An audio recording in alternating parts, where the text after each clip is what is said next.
Live TV, सच सबसे आगे। नमस्कार, मैं हूं Iqbal Parvez. The live TV में आपका स्वागत है। साथियों, राम नाम की लूट मची हुई है। जी हां, हम सब जानते हैं कि अयोध्या में राम मंदिर का निर्माण होना है।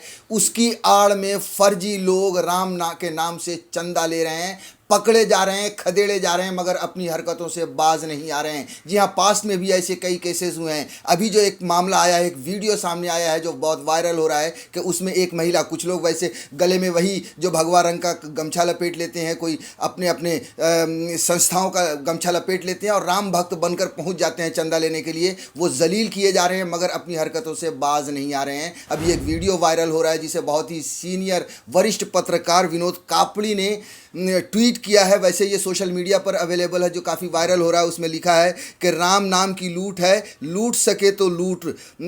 झिलमिल कॉलोनी में राम मंदिर के नाम पर चंदा मांगते कुछ लोगों से जब एक महिला ने सवाल पूछे तो वो भाग खड़े हुए। जी हाँ, एक महिला, इस बहादुर महिला की तारीफ करनी पड़ेगी। आपको मैं एक वीडियो दिखाता हूँ। इस वीडियो को आप देखिए कि किस तरह से उस महिला ने अकेले उन लोगों पर टूट पड़ी और उनसे सवाल पूछने लगी कि भैया, जब इसका टेंडर होना है, कोई कंपनी इसे बनाएगी, तो फिर आप किस बात का चंदा मांग रहे हो। उनके पास कोई जवाब नहीं था। जाहिर सी बात है, क्योंकि वो फर्जी लोग थे। वो भाग खड़े हुए, उन्हें भागना पड़ा मैदान छोड़कर। आप इस वीडियो को देखिए, उसके बाद हम आगे की चर्चा करेंगे। थोड़ा ब्रीफिंग दीजिए, क्योंकि मुझे तो गलत लग रहा है। आप कहाँ से, कौन सी संस्था से? आरएसएस है, लेकिन आप ये पब्लिकली घर घर जाके चंदा कैसे मांग रहे हो?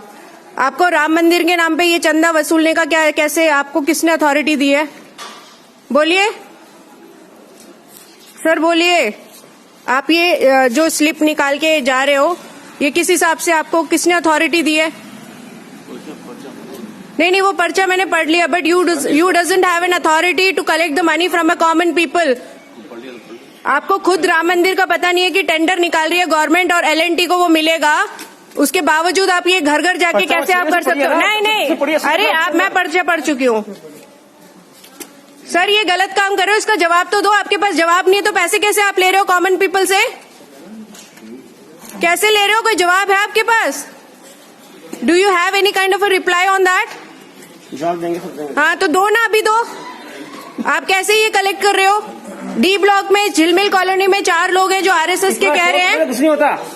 आप भी मचाओ। 4 लोग हैं जो वसूल कर रहे हैं जनता से राम मंदिर के नाम पे, and they doesn't have a reply on it. ये राम ही ट्रस्ट में जाने वाला है। वो नहीं, वो छोड़ो। आप आपके बस का नहीं है। नहीं, जो लोग दे रहे हैं अपनी मेरे बस की नहीं। आप कैसे अथॉरिटी से कर रहे हो? आप हाँ, ज्यादा पढ़े लिखे इसलिए तो पूछ रहे हैं भाई साहब। आप लोगों को पता है नहीं, वसूल कर रहे हो आप।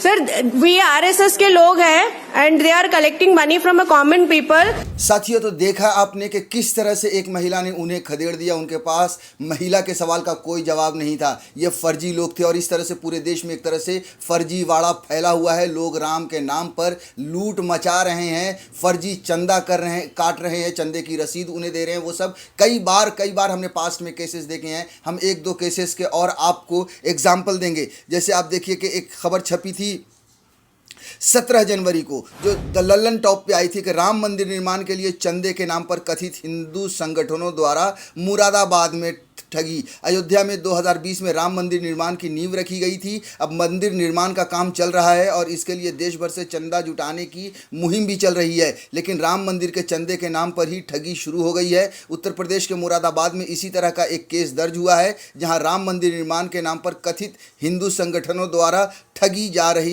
की जा रही थी। राम मंदिर निर्माण से जुड़े मुरादाबाद की समिति ने इसकी शिकायत दर्ज कराई है।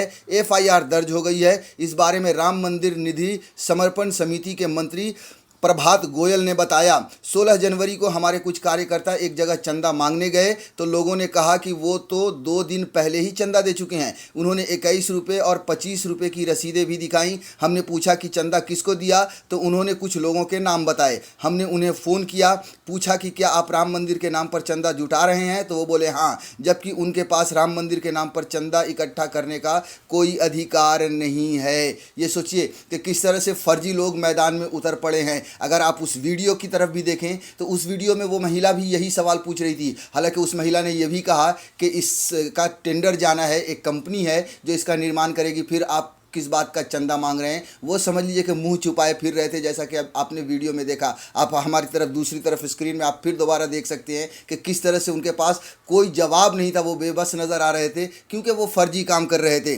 लल्लन टॉप की जो आगे रिपोर्ट है वो आगे और थोड़ा सा आपको बता दें कि प्रभात गोयल ने बताया कि इन लोगों ने राष्ट्रीय बजरंग दल के नाम से संगठन बनाया है, जिसका नाम विश्व हिंदू परिषद की युवा इकाई बजरंग दल से मिलता जुलता है। गोयल का कहना है कि बजरंग दल को बदनाम करने के लिए मिलते जुलते नाम से संगठन बनाकर ये काम किया जा रहा है। जी हाँ, देखिए कि न सिर्फ ये चंदा वसूल रहे हैं बल्कि सब जानते हैं कि बजरंग दल एक संगठन है, पुराना संगठन है, उसके नाम से मिलता जुलता संगठन रजिस्टर भी कराया जा रहा है और फिर फर्जी चंदे की रसीद समझ लीजिए बनाई जा रही है और लोगों से चंदा इकट्ठा किया जा रहा है। उन्होंने ये भी बताया कि जो लोग वाकई चंदा इकट्ठा करने के अधिकारी हैं उनके पास आपको 21 और 25 रुपये का कोई विकल्प ही नहीं है। उनके पास 10, 100 और 1000 रुपये के कूपन है जिन पर भगवान राम का चित्र है। कहा कि हमारे यहाँ कोई एक व्यक्ति चंदा लेने कभी नहीं जाता। जिस क्षेत्र में चंदा होता है उस क्षेत्र की निश्चित टीम है, निश्चित पदाधिकारी हैं, वही जाते हैं। इससे पहले एक और केस का आपको बता दूं कि इससे पहले दिसंबर में भी कुछ ऐसी ही एक घटना सामने आई थी। ऋषि बागरी नाम के व्यक्ति ने दावा किया था कि एक ही दिन में राम मंदिर के लिए 16 करोड़ रुपयों का वादा प्राप्त किया। बाद में श्री राम जन्मभूमि तीर्थ क्षेत्र से सचिव चंपत राय ने ट्वीट करके स्पष्ट किया कि वे इस नाम के किसी व्यक्ति को निजी तौर पर नहीं जानते। इसके बाद ऋषि बागरी ने ट्वीट डिलीट कर दिए। यानी कि देखिए लल्लन टॉप ने ही एक और एग्जाम्पल दिया है ऋषि बागरी का। ये भी फर्जीवाड़े का एक खेल था जो राम के नाम पर, राम मंदिर के नाम पर लूट मचा रहे हैं, लोगों की ठगी कर रहे हैं। साथियों, ये तो बात हुई जो आम जनता जो ठगी कर रही है, राम के नाम पर लूट मचा रही है।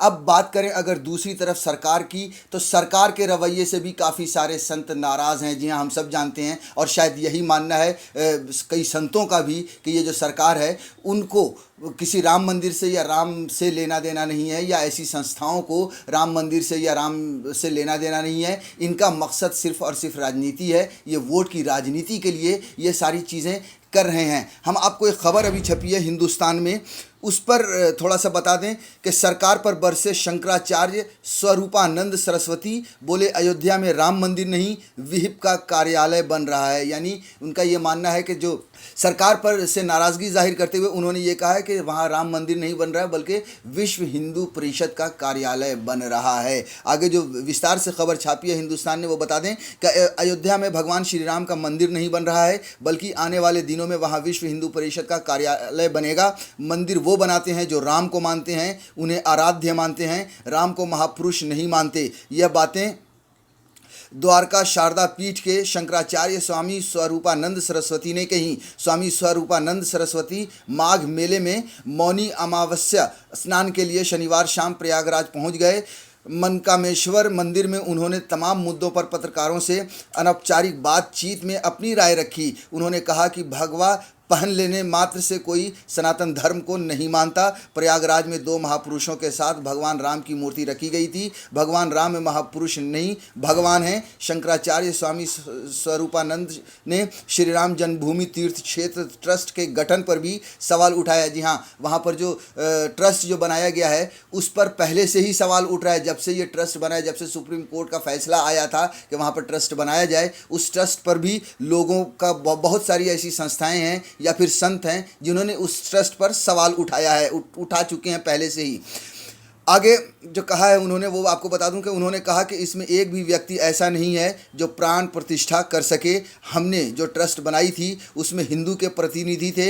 इसमें शंकराचार्य के अलावा रामानंदाचार्य व अखाड़ों के सदस्य थे, लेकिन वर्तमान ट्रस्ट में ऐसे लोगों को रखा गया है वो प्राण प्रतिष्ठा क्या कराएंगे। हमारा लक्ष्य था कि वो आराधना का स्थल बने, न कि वहाँ पर आंदोलन की बातों को लिखा जाए। शंकराचार्य ने धन संग्रह पर भी सवाल उठाया। कहा कि ये लोग पैसे लेते हैं लेकिन इसका हिसाब नहीं देते हैं। सोने की ईंट का जो पैसा लिया गया था उसका हिसाब कहाँ पर है।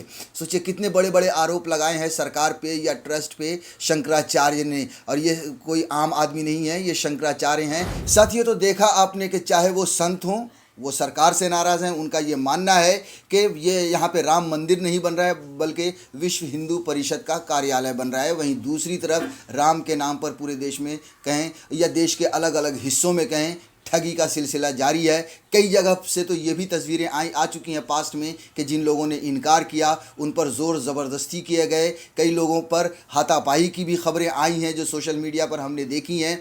अब तो सबूत भी सामने आ रहे हैं और आ चुके हैं, जैसा कि हमने अभी आपको एक खबर दिखाई ललन टॉप की कि किस तरह से बजरंग दल से मिलता जुलते नाम की एक संस्था बनाई गई और फिर लोगों से ठगी की गई और उन पर FIR भी दर्ज कराया गया। उसके अलावा आपने वीडियो भी देखा, इस वीडियो में भी कि किस तरह से उस महिला के सवालों का वो जवाब नहीं दे पाए। जाहिर सी बात है, अगर वो सही लोग होते, वो अच्छे लोग होते, वो राम के नाम पर चंदा कर रहे होते तो उस महिला के सामने टिकते, उस महिला के सवालों का जवाब दे पाते। लेकिन चूँकि वो लोग फर्जी थे इसलिए भाग खड़े हुए। एक महिला ने उन्हें खदेड़ दिया। लाइव टीवी, सच सबसे आगे।